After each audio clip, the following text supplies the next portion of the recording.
Friend यहाँ पर इस वीडियो में अब हम प्रेजेंट इंडेफिनिट टेंस के कुछ और वाक्य लेने वाले हैं जिससे हम प्रेजेंट इंडेफिनिट टेंस को बारीकी से समझ पाएंगे। यहाँ पर इस वीडियो में हम प्रेजेंट इंडेफिनिट टेंस के कुछ ऐसे प्रश्नवाचक वाक्य लेंगे जो WH से शुरू होते हैं। WH फैमिली तो आपको पता होगा फ्रेंड, जो वाक्य जो सेंटेंस WH वाले वर्ड से शुरू होते हैं, जैसे व्हाट माने क्या, वेयर माने कहां, हाउ माने कैसे, हु माने कौन, ये कुछ WH वर्ड है जिससे हमारे प्रश्नवाचक वाक्य बनते हैं। हम आसानी से प्रेजेंट इंडेफिनिट टेंस को और अच्छे से समझ पाएंगे। तो यहाँ पर आप देख सकते हैं, यहाँ पर कुछ मैंने वाक्य लिए हैं। यहाँ पर राम बाजार क्यों जाता है, राम बाजार क्यों जाता है। यहाँ पर आप सोचिए फ्रेंड, यहाँ पर इसका ट्रांसलेट इंग्लिश में कैसे होगा, राम बाजार क्यों जाता है। पहले बात मैंने आपको क्या बताया, जो सेंटेंस जो वाक्य WH से शुरू होते हैं उनका इंग्लिश तो पहले बनेगा। मतलब इसका मतलब क्या है फ्रेंड, राम बाजार क्यों जाता है। यहाँ पर क्योंकि इंग्लिश तो पहले आएगी फ्रेंड, वाई।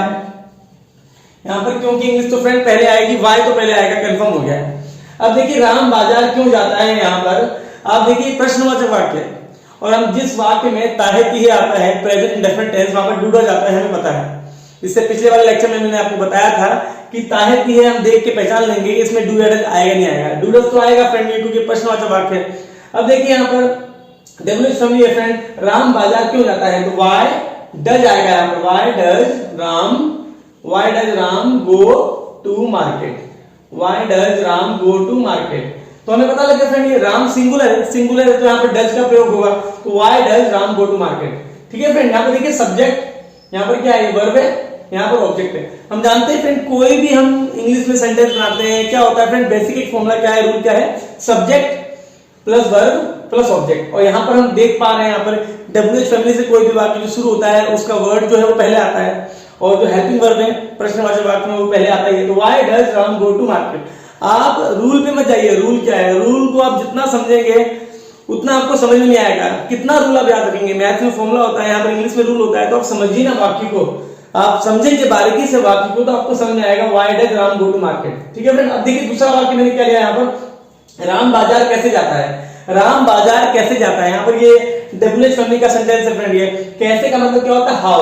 तो यहाँ पर क्या आएगा friend, how does Ram go to market, how does Ram go to market. ठीक है फ्रेंड, यहाँ पर देखिए ये सिंगुलर रिपीट है। अगर यहाँ पर राम और श्याम होता, अगर यहाँ पर प्लूरल होता, बहुत सारे लोग होते हैं यहाँ पर, तो हम क्या लगाते हैं, डू लगाते हैं। तो हमें एक बात तो क्लियर होगी, डू का प्रयोग कब करते हैं, जब प्लूरल होता है। वहां पर प्लूरल अगर सब्जेक्ट होता है, यहाँ पर तो सिंगुलर सब्जेक्ट है राम, इसीलिए यहाँ पर डज जाएगा। अब फ्रेंड यहाँ पर मैंने एक और वाक्य लिया, देखिए राम घर कब जाता है। यहाँ पर WH फैमिली क्या है फ्रेंड, व्हेन मैंने कब। तो यहाँ पर इसका इंग्लिश तो पहले मैंने कहा when does Ram go to home, Ram घर कब जाता है, when does Ram go to home. एक और वाक्य, मम्मी खाना क्यों बनाती है। यहाँ पर WH फैमिली क्या है फ्रेंड, why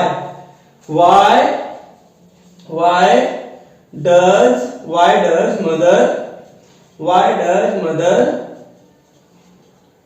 cook food। अब आप बोलिए यहाँ पर फ्रेंड, मदर के बाद जो वर्ब है उसमें ऐसे इसका प्रयोग होगा नहीं होगा, क्योंकि मैंने क्या बोला था आपको, अगर डज में अगर ऐसे आ चुका है तो जो वर्ब है उसमें ऐसे नहीं आएगा फ्रेंड। ठीक है, अगर मम्मी खाना बनाती है सिर्फ होता तो क्या होता, मदर कुक्स फूड। यहाँ पर क्या लिखा हुआ, मम्मी खाना क्यों बनाती है, तो why does mother cook food, क्योंकि डज में एक बार एस आ चुका है तो आप वर्ब में एस नहीं लगाएंगे।